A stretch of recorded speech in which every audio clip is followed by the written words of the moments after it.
Selamat malam, saya Rudi Ardi. Dalam setiap kontestasi politik pemilihan kepala daerah atau pilkada, semua calon tentu berupaya untuk memenuhi hasratnya maju dalam pilkada adalah bagaimana caranya mendapatkan tiket dukungan dari partai politik agar ia bisa maju dalam pemilihan kepala daerah. Dalam setiap ajang pilkada yang namanya mahar politik selalu ramai disebut-sebut, ramai diperbincangkan, dan menjadi isu yang seksi untuk dibicarakan. Pertanyaannya kemudian, apakah mahar politik itu ada? Apakah mahar politik bisa dibuktikan? Nah, malam hari ini, Benang Merah akan membahas soal mahar politik, money politik, dan mahalnya ongkos politik di Republik ini. Nanti, salah seorang misteri guest kami akan memaparkan, akan menceritakan kepada Anda bagaimana pengalamannya soal mahalnya ongkos politik dan juga mahar politik yang pernah ia alami. Kami perkenalkan dulu dua orang narasumber kami di studio malam hari ini. Yang pertama, ada Mas Ray Rangkuti, Direktur Eksekutif Lingkar Madani, juga pengamat politik. Selamat malam, Mas Ray. Kemudian di sebelahnya, ada Komisioner Bawaslu Republik Indonesia, Mas Daniel Zuhro. Selamat malam, Mas Daniel. Malam, Bung Arya. Selamat malam, Bapak-Bapak. Saya mau sapa juga misteri guest kita malam hari ini, Mas Tony. Selamat malam. Mas Tony, pertanyaan saya yang pertama adalah, apakah benar ongkos politik di Republik ini dalam pemilihan kepala daerah atau pilkada itu mahal? Benar. Kenapa mahal, Mas? Karena ongkos politik di sini sangat menentukan satu kebijakan. Apakah memang mahar politik itu benar-benar ada atau sebenarnya hanya hisapan jempol belaka sih? Benar, kenyataan. Anda pernah melihat sendiri, Anda pernah mengalami sendiri? Mengalami. Anda bisa cerita soal mahar politik yang pernah Anda lihat, Anda alami sendiri. Seperti apa itu? Ya. Saat pemilu pilkada 5 tahun yang lalu, ya, saya membawa salah satu pasangan calon untuk mengajukan ke salah satu pengurus DPP partai pusat. Setelah itu, saya bertemu dengan orang-orang di partai DPP tersebut. Selanjutnya kami membicarakan soal pengajuan dari calon yang kami bawa ini. Ternyata salah satu partai pengurus di DPP menyebutkan angka yang sungguh fantastis. Berapa waktu itu angka yang disebut? Miliaran rupiah. Miliaran rupiahnya 1 digit, 2 digit? 1 digit. 1 digit. Pada saat itu penjelasannya uang yang dia sebut besaran itu untuk apa? Itu sebagai uang nanti rekomendasi. Uang rekomendasi dari partai, artinya? Ya, artinya, ya. Apakah itu yang disebut juga ongkos perahu? Iya. Uang rekomendasi itu kalau diberikan oleh si calon, sudah pasti dapat rekomendasi atau belum? Taruhannya sebenarnya nanti pun uang yang tidak dapat rekomendasi yang mutlak akan dibalikan. Oh, akan dikembalikan? Oke. Mas Ray, ya. Anda percaya nggak kalau mahar politik itu ada? Saya percaya ya, secara teoritik, meskipun secara faktual saya belum pernah melihatnya gitu. Kenapa gitu? Ini kan sudah perbincangan umum di antara kita, itu pertama. Dan beberapa studi sebetulnya yang dilakukan beberapa orang juga melakukan hal itu gitu. Yang kedua, kita buat dengan asumsi saja gitu. Pertama kan secara umum partai-partai politik kita ini nggak ada pemasukan. Ya, pemasukan artinya masuk ke dalam kas partai politik mereka gitu. Sekarang pertanyaannya, kalau mereka misalnya mau mencalonkan orang dan uang mereka juga yang keluar, terus uang mereka dapat dari mana? Makanya sekarang yang disebut dengan mahar itu dirubah intinya. Kalau dulu kan kita kategorikan ini bagian dari politik uang lah. Nah sekarang diperhalus dengan istilah mahar politik. Tujuannya apa? Tujuannya oleh mereka sering sekali disebut justru kepentingan si kandidat sendiri. Nanti kalau kandidat ini lolos menurut partai kita, ya kan? Artinya dia sudah punya saham sendiri dalam bentuk uang yang bisa dipergunakan dalam bentuk kampanye nanti. Pencetakan stiker, spanduk, pamflet, ya termasuk mungkin iklan-iklan di berbagai kegiatan dan seterusnya itu. Gitu. Jadi oleh karena itu sebetulnya yang kalimat mahar itu penghalusan dari praktek yang selama ini terjadi gitu. Hampir tidak terelakkan. Oleh karena itu ada semacam proses seperti kita memahaminya gitu. Biasanya jadi, yang lebih aktif siapa? Calonnya atau bisa dua-duanya gitu. Jadi bisa calon ini memang ingin betul naik macam-macam ya, terus melobi partai politik dan seterusnya itu yang kemudian pada tingkat tertentu ya karena calon juga banyak, bukan hanya dia saja gitu kan, bisa saya calon A, calon B, calon C gitu ya. Nah, oleh karena itulah di situ praktek ini terjadi. Oke, nanti kami bisa rekomendasikan Anda gitu ya, tetapi ya apa dong bantuannya? Kan itu tadi istilahnya itu jadi nggak pernah disebut sebagai bayar kita, nggak ada gitu. Tapi apa bantuan Anda bagi partai, khususnya kepada mereka yang memang bukan berasal dari partai politik yang itu. tadi dibilang uang rekomendasi itu? Ya, istilah beliau ini tadi uang rekomendasi gitu ya. Mana apa bantuannya gitu. Khususnya kepada mereka yang pelamar yang datang bukan bagian dari partai politik. Nah, kalau bagian dari partai politik itu mungkin nggak akan begitu mahal gitu. Tapi kalau yang datang dari luar, itu tadi apa dong kontribusinya bagi partai kita gitu loh kira-kira itu. Baik. Dan sebagainya itu gitu. Mas Daniel, kapan mahar politik itu atau di fase mana mahar-mahar politik itu dibicarakan dan terjadi? Ya, sebagai sebuah fakta politik dan kita ini harus memahami pilkada ataupun pemilu itu kan kamar politik sebenarnya. Dan Bawaslu itu bekerja pada kamar itu. Tetapi sebagai sebuah fakta hukum, hari ini memang Bawaslu belum sampai pada ada satu atau beberapa lah orang yang terbukti secara hukum dia kena dalam konteks pemberian mahar ataupun apapun namanya. Itu imbalan, dalam undang-undang disebut imbalan. Nah, sejak awal kita memahami bahwa sebelum masa pendaftaran pasangan calon, itu kan yang tidak diatur karena penyelenggara baik itu pengawas pemilu atau KPU, dia tidak bisa masuk ke wilayah penjaringan. Penjaringan bakal pasangan calon ini adalah wilayah otonomi partai politik untuk mendapatkan calon di situ.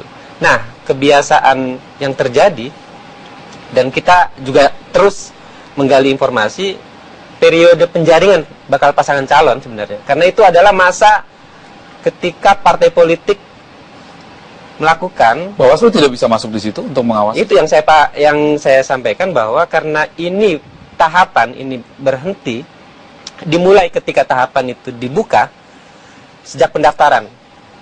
Maka wilayah penjaringan bakal pasangan calon relatif pengawas pemilu dan Bawaslu dalam hal ini tidak cukup memiliki kewenangan langsung mengawasi. Karena konteksnya kan nanti akan menjadi pengawasan partai politik. Padahal kita adalah pengawas pemilihan atau pengawas pemilu di situ itu. Dan kita menyadari bahwa periode ketika penjaringan bakal pasangan calon itu adalah otonomi partai politik untuk menjaring kandidat yang nanti akan didaftarkan. Nah, pada periode pendaftaran tentu akan terlihat di situ. Dan terakhir sebenarnya, pada periode setelah diketahui ada hasil itu bisa diketahui sejak pemungutan suara dan pada saat penetapan di KPU, dan pada saat nanti akan ada gugatan sengketa, itu juga terjadi. Tetapi kita juga tidak secara khusus bisa langsung untuk mengawasi apa yang terkait dengan di luar dari periode tahapan itu tadi. Bisa saja terjadi. Karena memahami bahwa kamar politik ini adalah jangka panjang, dia tidak berhenti ketika orang maju, tentu ada konsesi. Nah, wilayah konsesi, wilayah kontribusi, wilayah rekomendasi dan macam-macam, pengawas pemilu tetap memiliki sense untuk itu. Hanya saja untuk mengawasi secara langsung terkendala dalam konteks tadi. Ini belum jelas akan menjadi calon ataukah tidak. Baik. Di situ.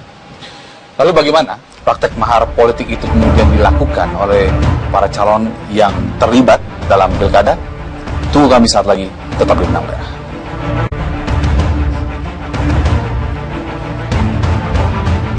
Anda masih bersama Benang Merah, Mas Kawin calon pemimpin. Saya mau menyapa kembali Mas Tony. Mas Tony, masih bersama kami? Iya, Mas. Tadi Anda cerita dimintai dana rekomendasi sekian M. Nah, setelah kemudian diminta itu perbincangan dilakukan selain dengan calon, dengan siapa lagi? Tadi Anda katakan di DPP, itu dengan siapa lagi dalam pertemuan itu? Dengan DPP aja. Sebelum sampai ke DPP, artinya itu berarti di Jakarta kan? Iya.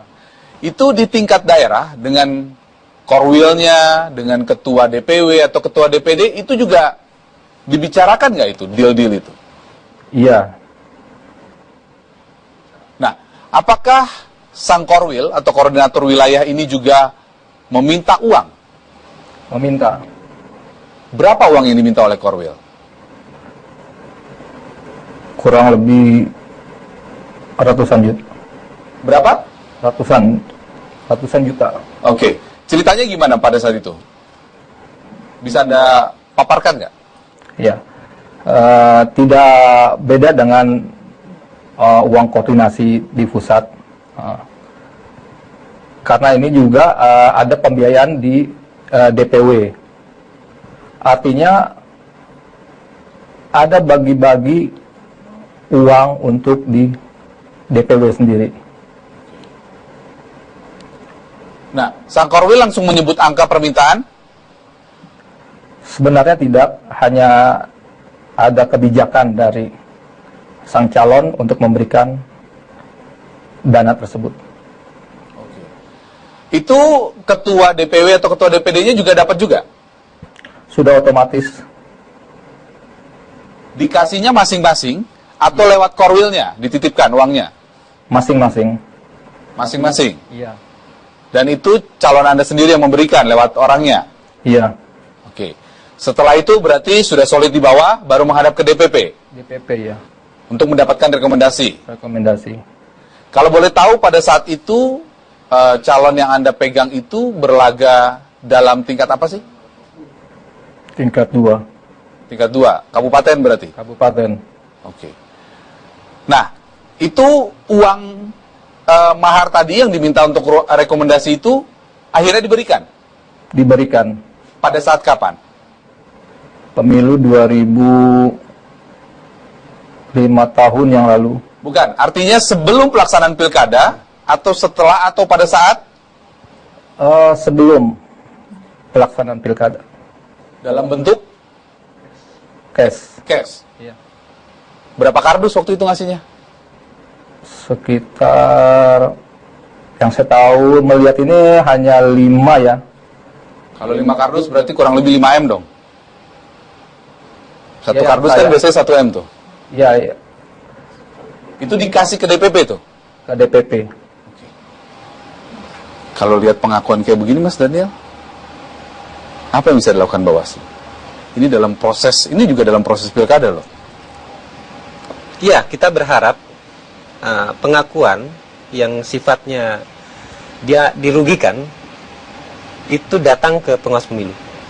Karena Bawaslu itu belum diberikan kewenangan untuk mengawasi aktivitas partai politik yang sesungguhnya di luar dari yang tahapan yang resmi di situ.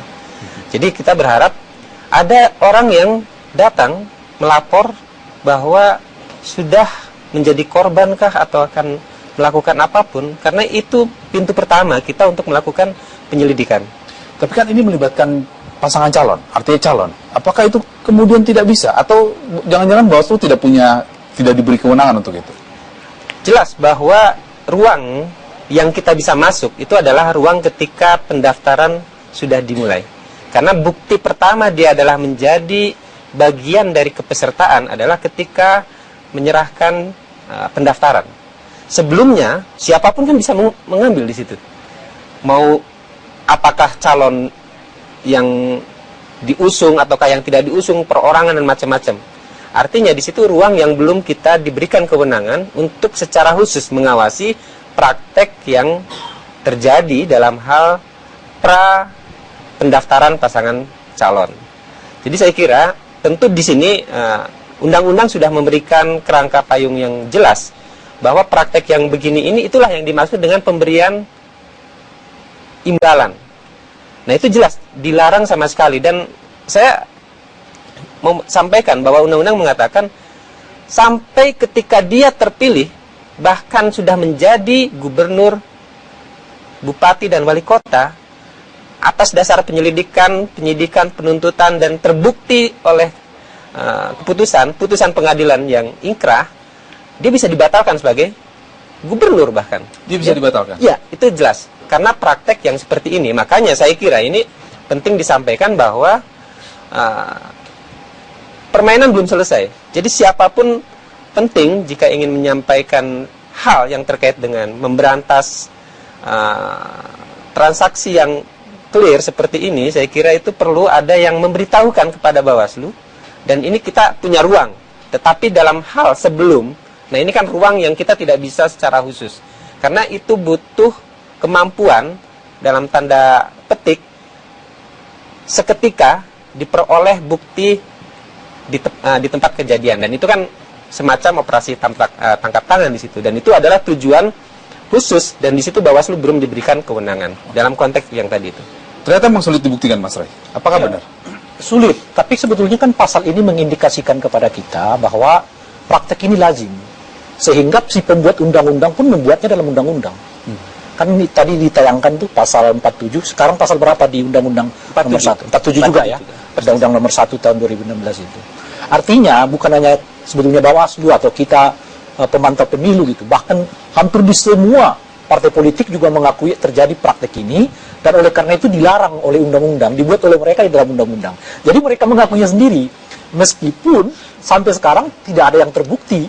Nah, artinya praktek itu terjadi tapi sulit dibuktikan. Sehingga karena praktek itu sulit terjadi, sulit dibuktikan, dibuat undang-undang yang lebih tegas. Karena sebelumnya kan memang nggak ada aturannya, nggak ada aturan pasal ini. Pasal yang mengatakan bahwa seseorang itu tidak boleh ngasih sebagai imbalan kepada partai politik dalam proses pencalonan gitu. Nah sekarang sudah dibuat undang-undangnya, artinya tindakan ini kan dilarang. Karena dilarang, pasti ada konsekuensi dong, sanksi dan sebagainya. Persoalannya adalah siapa yang menegakkan hukum ini. Kalau dilihat dari pasal ini jelas memang masuk ke kriminal politik gitu. Karena yang bersifat kriminal politik, nanti mungkin penyelidikan macam-macamnya itu akan diserahkan kepada polisi. Tapi harus diingat, di bagian lain dari pasal itu harus disebutkan sebetulnya rekomendasi Bawaslu juga harus dilaksanakan oleh KPU. Artinya apa? Kalau misalnya memang tadi Bung Daniel mengatakan kita belum masuk di situ. Iya, gitu. Tetapi kalau misalnya terjadi proses pencalonan, kira-kira begitu, dari pasangan ini misalnya yang ternyata di lapangan diindikasikan melakukan praktek mahar politik ini gitu, dan laporan masuk ke Bawaslu pada saat yang bersamaan, kira-kira begitu ya, dan mereka diproses mendapatkan kejelasan, sanksinya adalah Bawaslu memberi rekomendasi kepada KPU untuk mencoret pasangan ini. Gitu ibarat. Kenapa gitu? Karena terbukti menurut penyelidikan Bawaslu bahwa yang bersangkutan mendapatkan dukungan partai politik atas dasar melanggar ketentuan pasal 47. Untuk tindak pidananya polisi? Polisi. Karena itu tadi kan sudah disebutkan bahwa ini masuk kriminal. Kalau udah kriminal, semua jenis pelanggaran kriminal itu masuk ke polisi. Karena Bawaslu itu meskipun menangani hal yang bersifat kriminal, tetapi hanya sampai pada proses penyelidikan gitu. Kalau dengar cerita dari Misteri Gas kita tadi, saya jadi berpikir pantas ya orang kemudian di daerah itu rebutan untuk jadi korwil, ketua DPW, DPD, bahkan di Bapilu, karena ternyata basah banget ya. Basah, tapi sekarang ini agak relatif.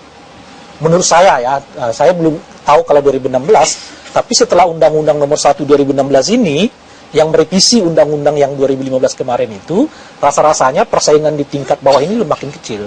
Sekarang pusatnya kan semua DPP. Gitu. Jadi misalnya tidak ada kata sepakat di daerah untuk mencalonkan seseorang, maka DPD lah yang berhak untuk mencalonkan seseorang gitu. Atau ada potensi konflik. Tapi sengketa. Kan pusat itu juga biasanya mendengar rekomendasi dari bawah. Artinya di undang-undang bisa juga dia bermain di bawah. Di undang-undang yang terbaru ini, jadi misalnya begini, ada pengurus daerah mencalonkan si A, tapi pusat nggak setuju. Si A ini dicalonkan oleh daerah gitu. Jadi bagaimana? Nanti KPU ngambil yang justru rekomendasi dari pengurus pusat. Benarkah ongkos politik di Republik ini sangat mahal? Jawabannya saat lagi. Tetap bersama kami.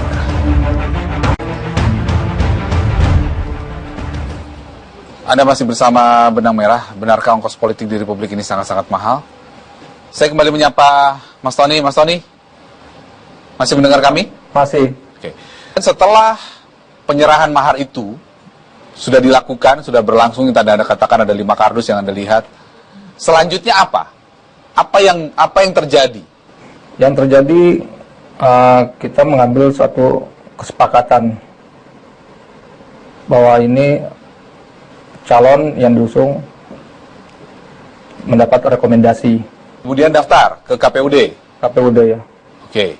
Nah, dalam proses itu, apakah ada kontrak-kontrak politik atau ada deal-deal politik di sana? Ada. Apa? Anda bisa cerita apa? Ya. Misalkan. Salah satunya ada dari proyeksi proyek dan juga jabatan-jabatan strategis di kepala dinas. Nah, yang diminta atau yang biasanya renyah, yang basah itu yang dinas-dinas apa sih? Biasanya di Bina Marga, PU. PU ya. Ada lagi? Dukcapil, Ada lagi? sudah. Oke. Nah, satu lagi yang saya lupa. Calon Anda pada saat itu di kursi nomor 1 atau nomor 2? Nomor 2. Nomor 2. Ya. Nah, itu ke nomor 1 ada mahar juga nggak? Untuk mengawinkan itu? Atau memang sudah sejalan paketnya dari awal? Sudah sejalan. Oh, jadi yang nomor 2 nyerahin sendiri punya mahar, yang nomor 1 nyerahin mahar juga sendiri? Iya. Nah, total itu berapa biaya yang keluar? Kalau boleh tahu. Habis berapa? 25 miliar. 25M hanya untuk jadi seorang wakil bupati? Iya. 25M. Anda ketawa tuh, saya aja Ya, kaget. menurut saya sih Wakil bupati loh. masih kecil kalau kita dengar kecil? ya dari bisik-bisik yang kita dengar dari dahulu ya. Ada orang sampai ratusan M untuk level di tingkat 1. Di tingkat 1, di tingkat 2. Itu artinya apa? Sebetulnya kalau kita lihat ini Biaya itu tergantung apa sih? Kok ada yang 100M, ada yang 25M, ada yang 50M? nggak ada standarnya, mereka suka-suka aja. Jadi kalau mereka bilang berani 40, ya yang bersangkutan berani ya sudah jalan 40. Ya makin ke sini makin mepet, partai politik juga nggak ada calon misalnya begitu ya. Ya mungkin makin murah dan sebagainya. Itu nggak ada standar.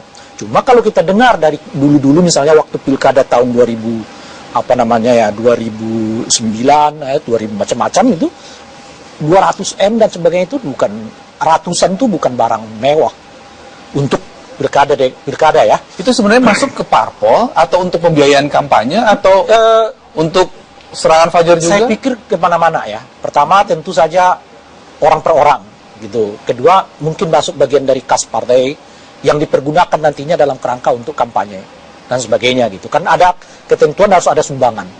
Ya, harus ada artinya sumbangan si calon boleh. Si calon ini kan boleh nyumbang sendiri dana kampanye dia kan, gitu. Nanti mungkin akan dimasukkan ke situ dan sebagainya gitu. Tapi dengan dana yang sebegitu besar, asumsinya sebetulnya tidak untuk satu orang. Bisa, asumsinya begitu. Jadi itu untuk dibagi ke banyak orang gitu. Makanya kalau lagi-lagi saya mau katakan, kalau di pengakuan Mas Tony 25M habisnya, itu sebetulnya mengecil gitu. Kalau dilihat mengecil dana itu, dan saya bisa memahami kalau makin ke sini makin mengecil. Karena tiba-tiba sekarang partai politik itu juga sudah dihadapkan pada pemilih yang lebih rasional. Baik, sekarang saya beralih ke Bawaslu. Mas Daniel, tadi kalau Mas Ray bilang 25M kecil, bahkan dulu itu lebih besar. Nah, sesungguhnya apa yang menyebabkan ongkos politik ini mahal sekali? Tapi saya mau membalik sebenarnya. Ketika kita cek di laporan dana kampanye, itu nggak tercatat itu. Kecil sekali itu. Maksudnya kecil? Artinya ada yang tidak mencatatkan sama sekali, saldonya 0. Ada yang kemudian ketika dilaporkan dalam konteks pengeluaran dan penerimaan dan pengeluaran dana kampanye, satu hari sebelum masa tenang, itu laporan dana kampanyenya kecil itu. Jadi sebenarnya begini, saya menilai bahwa ini problem ketika orang masih mau bermain di bawah meja dengan uang-uang cash. Padahal ketika diuji dalam prakteknya, ketika dana kampanye itu dibuka, meski ini ada problem juga, dana kampanye ini kan sebenarnya menjadi salah satu indikator bahwa permainan dalam konteks pemilihan politik seperti ini, itu yang penting transparan, akuntabel, dan aksesibel. Itu tidak bisa. Artinya saya mau menilai bahwa bisa lebih besar dari itu. Karena dalam catatan Bawaslu, bahwa laporan dana kampanye teman-teman pasangan calon itu masih relatif belum rasional. belum normal, dan banyak juga yang tidak seluruhnya jujur disampaikan. Maka dalam konteks yang seperti ini, karena ini kan tidak kita awasi secara khusus, yang diawasi secara khusus saja itu dana kampanye sangat tidak rasional. Artinya orang-orang masih takut menjelaskan bahwa oke, kita main fair dan ini uangnya masih bisa kita pertanggungjawabkan. Itu tidak. Saya ngeceknya di dana kampanye. Jadi kalau memang itu kecil atau besar disandingkan dengan ini, bisa lebih besar dari itu, kira-kira gitu. Baik. Kenapa ongkos politik begitu mahal di Republik ini? Kita akan bahas di segmen berikutnya. Tetap bersama kami.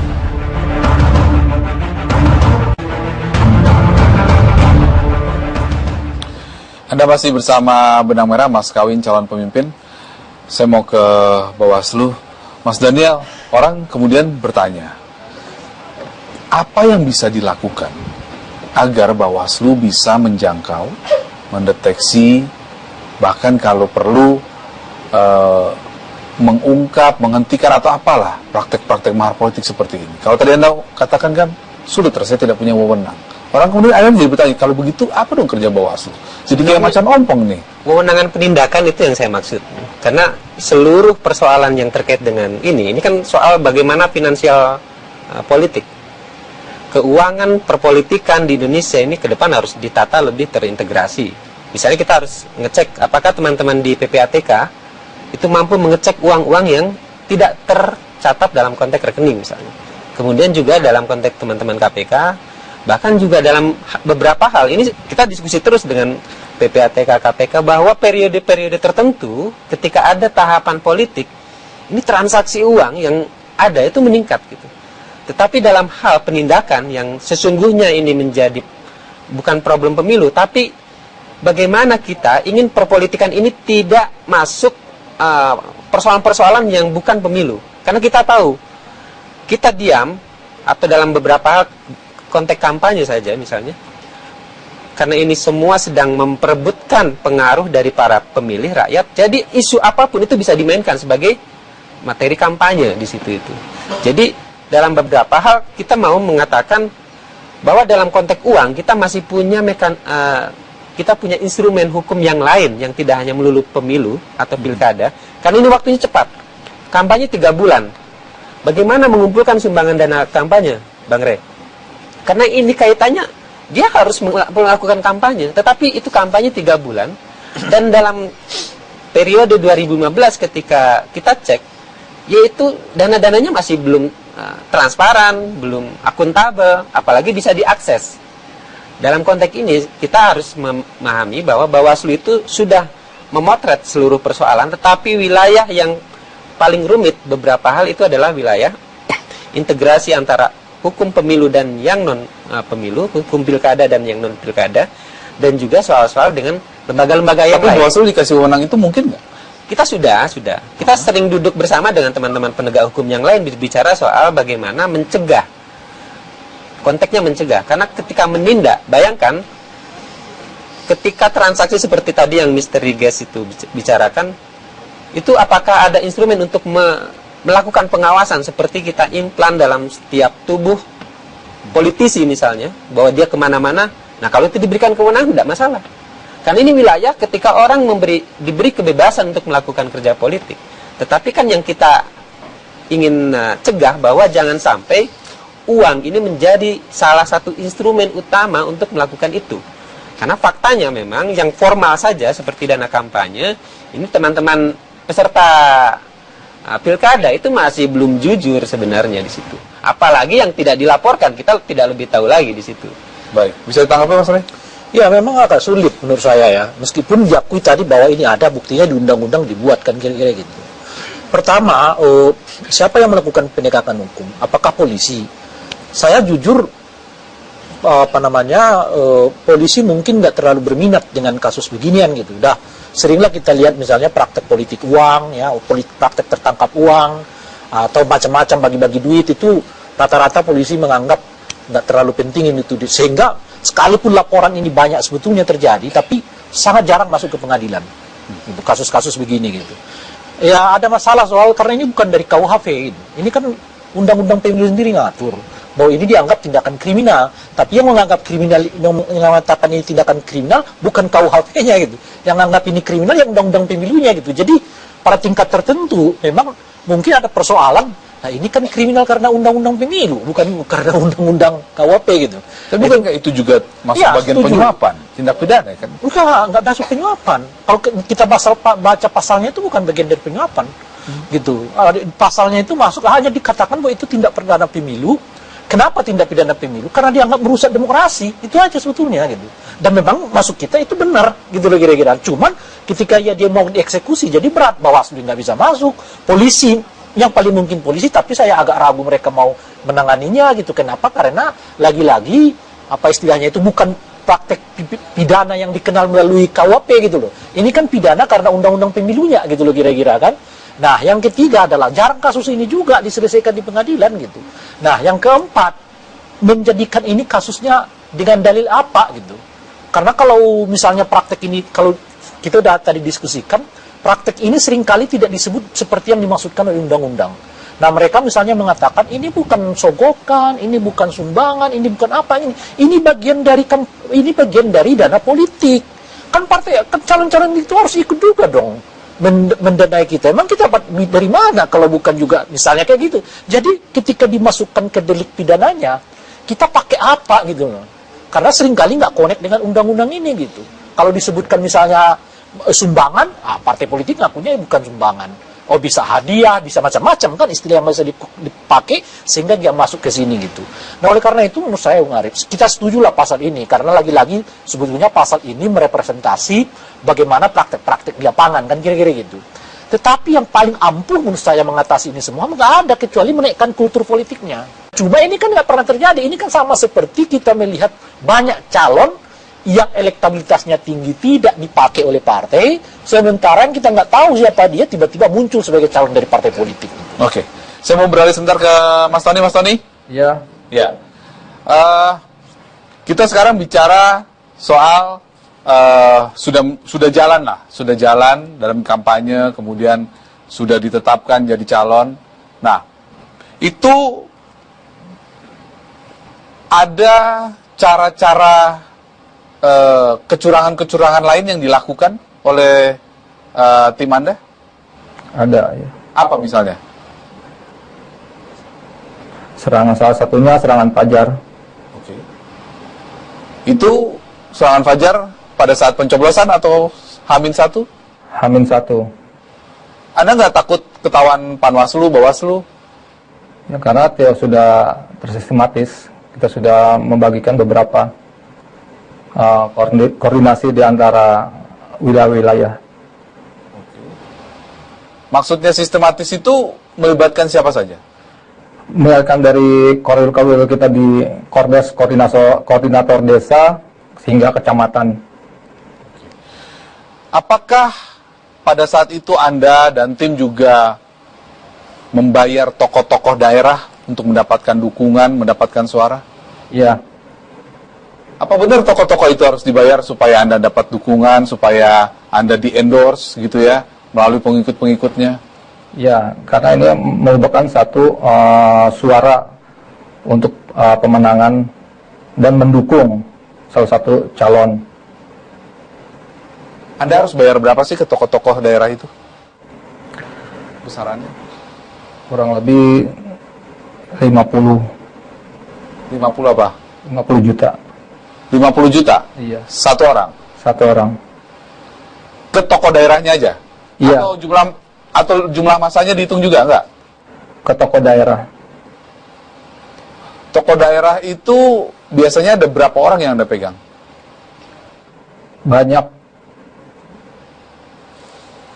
Sekitar 5. 5? Iya. Itu sekali kasih aja atau berkala?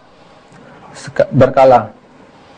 Jadi dalam proses kampanye itu berapa kali rata-rata tokoh daerah itu Anda siram itu? 4.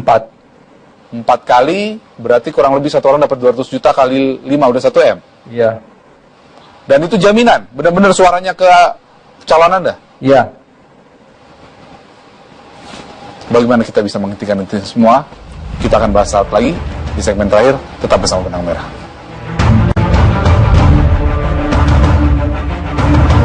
Anda kembali bersama Benang Merah. Saya mau ke Mas Tony sebentar. Mas Tony, kita lanjut. Tadi Anda membayar tokoh-tokoh daerah. Nah, kemudian kecurangan-kecurangan apa lagi selain membayar tokoh daerah, kemudian melakukan serangan Fajar?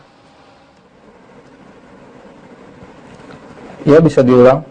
Selain membayar tokoh daerah, selain serangan Fajar, apalagi kecurangan-kecurangan yang Anda lakukan bersama teman-teman?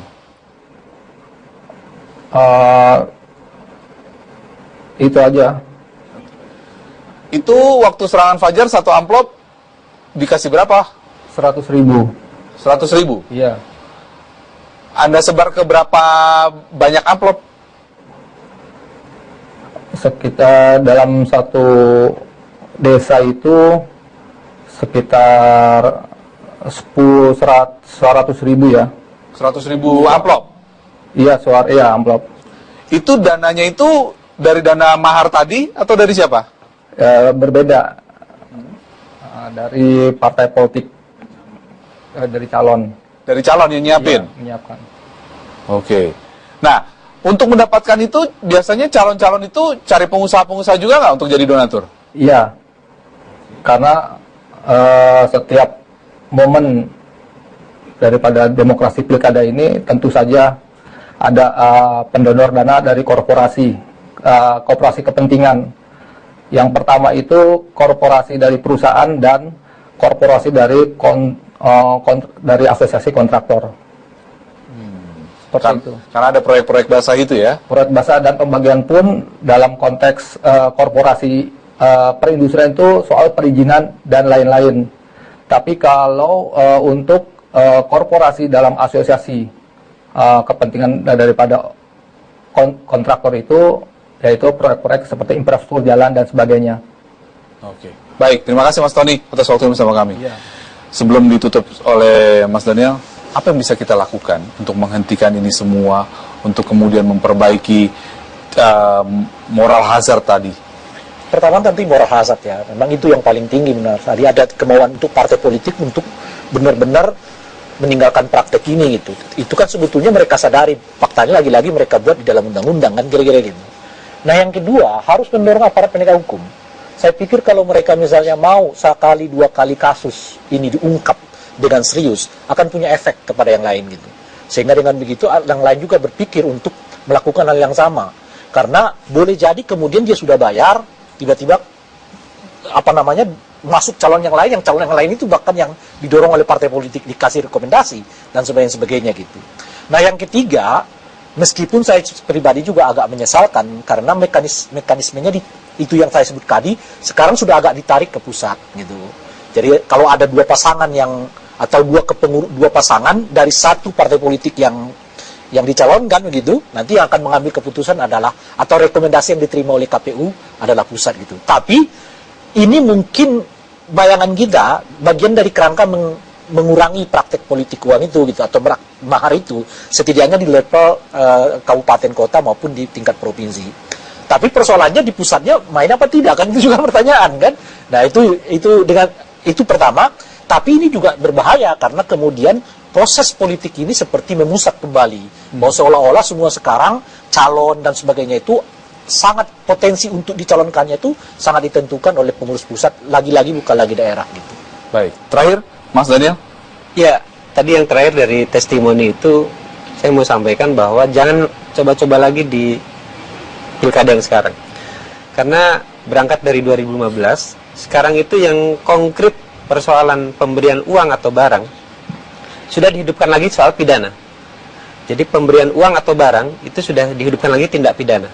Yang kedua, kita akan kenakan pembatalan pasangan calon. Jika terbukti bahwa seperti tadi serangan-serangan yang seperti itu terbukti dan macam-macamnya, pembatalan pasangan calon, bahkan ketika dia mau besok coblosan kita batalkan. Itu sudah pernah ada kejadian? Enggak, karena itu undang-undang yang baru. Jadi koreksi atas kemarin, koreksi yang atas kemarin itu bahwa problem mahar, problem politik uang, dan yang terakhir soal bagaimana penyuapan kepada penyelenggara hari ini sudah ditambah.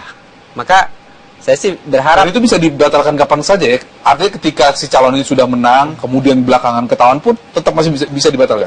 Yang pasti bahwa kita mau mengatakan bahwa ideologi soal uang ini sebenarnya kan tidak memiliki ujung.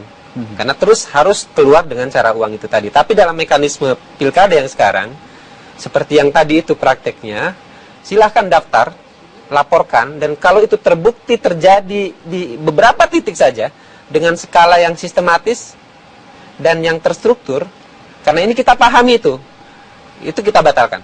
Oke, kita rekom kepada KPU batalkan, dan saya hanya mengatakan undang-undang itu juga terus memantau bagaimana problem-problem yang kita bicarakan sekarang ini. Bahwa kemudian undang-undang itu kan tidak bisa berlaku surut. Ini untuk yang ke depan, yakinlah bahwa negara juga concern untuk memberantas dalam hal pilkada dan pemilu ke depan itu tidak lagi diwarnai dengan uang-uang yang seperti itu. Dan mudah-mudahan saya berharap integrasi antara penegak hukum dan juga teman-teman dari masyarakat sipil memastikan bahwa penegak hukum juga bisa jalan, karena pengawas pemilu ini dalam beberapa hal kan tidak pro justisia. Kita mengawasi pilkadanya, pemilunya, kita adalah penegak hukum pemilu, ya. Tetapi ketika masuk ke ranah pemidanaan itu sudah teman-teman di polisi, jaksa, sampai di pengadilan. Terima kasih Bapak-Bapak atas waktunya bersama kami. Uang memang bukan segala-segalanya, dan kontestasi politik ini memang sengit, bahkan mereka kadang menghalalkan menggunakan money politik. Anda jangan ikut-ikut di dalamnya demi meningkatkan kualitas demokrasi kita agar proses pemilihan, pilkada, dan pemilu lebih berkualitas dan menghasilkan pemimpin-pemimpin yang baik. Kita ketemu lagi minggu depan. Selamat malam, sampai jumpa.